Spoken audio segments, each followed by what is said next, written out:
Hi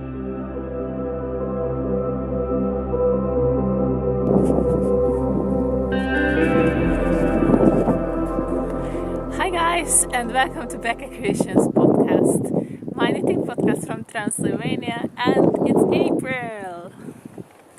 I have a finished object for you, the Augustins number 11. I wanted to podcast today outside, but the weather just changed my options. So see you back home. Today I am back home in my cozy home, and I have so much beautiful things to share with you. Last week I had my ugly knits, and you can still use the hashtag my ugly knits to show off your not so successful projects and be proud of it. But in today's episode, I think it happened to have only just beautiful things. So the first finished object, it's Augustins 11 by Sophie and Velling. And this was like a very spontaneous cast on. And I kind of finished it in 1 week. It's a really chunky dress. Maybe you remember 2 episodes ago I showed you this drops pattern, and it was a cardigan I started to make. I just had in mind that I purchased this Augustins 11, and it's such a big gauge, has such a big gauge, like 10 stitches in a row, and chunky yarn held together with mohair.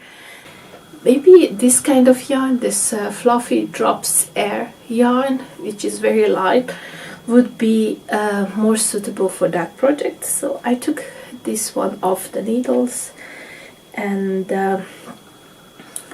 cast it on my dress.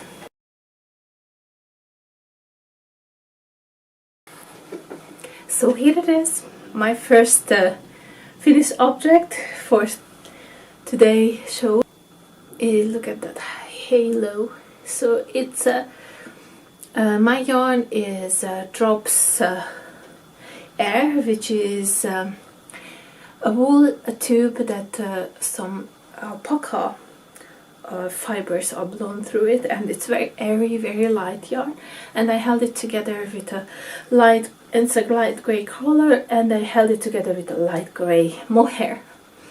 And it's so fluffy and it's so lovely. And I have to say, for this size, look, it has like a really generous amount of skirt portion. And for this size, with this weight of yarn, the whole thing is like 500 grams. So I think I learned my lessons from other projects where I used way too heavy yarn for way too long and big projects and dresses, and I really wanted to see how this will work. And it has I-cord on the puffy sleeves and also on the end of the skirt.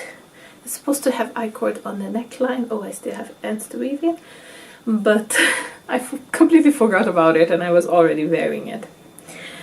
I love the pattern, I must say. The only thing I was missing, and I found a little bit disturbing for me in the pattern, is that it has no schematics. So I did not know that how long the designer knitted the top part, the sweater part of it, and how long her dress part was. I mean, the skirt part, the whole dress. Okay, I know the length for that, but I really like to have a schematic, because my gauge was a little bit off, and especially my row gauge. So my row gauge was like, I don't know, 5-6 stitches off, and that's pretty much. I was happy for that actually in this portion where it's the armhole part, because on her design this armhole is like really deep. It goes even much longer down, it's roomier, but I liked this depth for me much better. So to have a row gauge, a different row gauge in this matter now, it was kind of wanted for me. But then not to have a schematic in the pattern, it was, yeah, I just went after my taste, and I made the body that long because I had no idea how long supposed to be the body. So I made that long, the body, as I wanted and what I felt comfortable with, and then I added the skirt portion. Otherwise, really lovely patterns, and Anne-Sophie Velling has such beautiful designs. Everything is on huge millimeter needles, and everything is so romantic from her designs. So yes, the other downside is these big needles. I don't know, I knitted this like in a week. And of course you could be happy that a project goes that quickly and you have the final result. But I must say it is really hard on my wrists, and especially on these fingers here. I can feel the strain on this part of my hand, like how I am holding the needles, I guess. So that's not that great. Okay, then let's get to works in progress. One of my new cast-ons is the mini Sawyer for my son.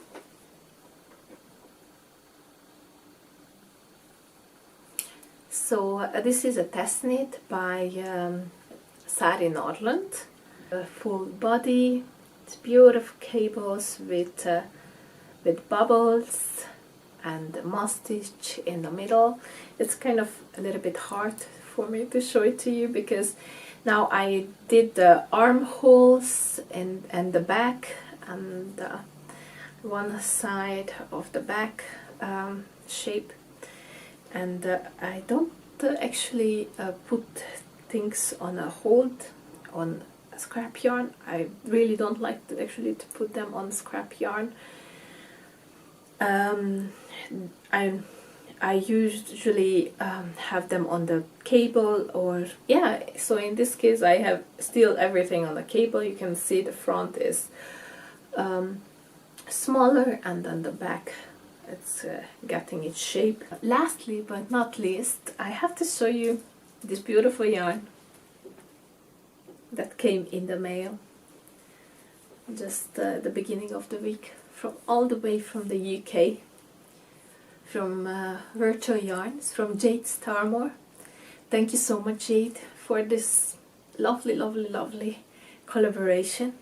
So we have the Tudor Roses KAL happening, and it's going from the beginning of the year until the end of the year.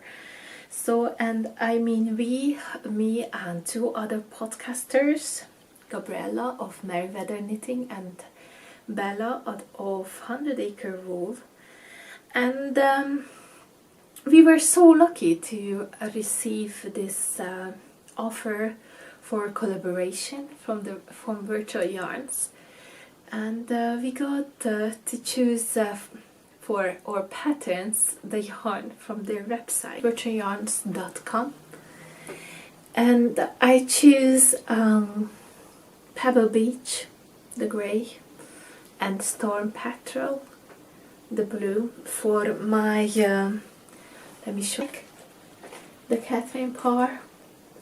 You can see here the main color is blue and the contrast color is yellow. I wanted to play with it, and I choose the main color, this Pebble Beach, this grayish with the green undertone, and then Storm Petrel for the contrast color, and I think they will look great together. So what do you have to know about this yarn? It's so exciting. I must tell what I know and what I read, and I was like so completely taken by it. So just look at it closely. So these yarns are dyed in the fleece, and they are blended together and spun after, right? So that's why you have in each of the colorways, you have myriads and myriads of different colors going on. On this one, on the Pebble Beach, which is inspired by the pebble beaches of the Hebrides, there are over 30 different colors, so you can find everything, every single kind of color that exists in this. So that's kind of exciting, I think. So you can see how much it's happening when you get close and when you have it far away. It's kind of here it looks like a little bit bluish, more blue than it's in real life. It's because of my white whatever. But yeah, it's kind of grayish bluish, but with so much flex happening in it. Colorways, they have their own story for their names, and I really enjoy to read those. And my contrast color is this one. As I said, it's called Storm Petrol, and this is not only, it's, sorry if it's too much blown out, this is also not just a simple dark blue, but it has some reds and a little bit of greens in it, so it's really nice and lovely deep color. So, and Storm Petrel is a legendary bird that you can find in those stories from that area of the world. So I would recommend just definitely go check out their website, virtualyarns.com.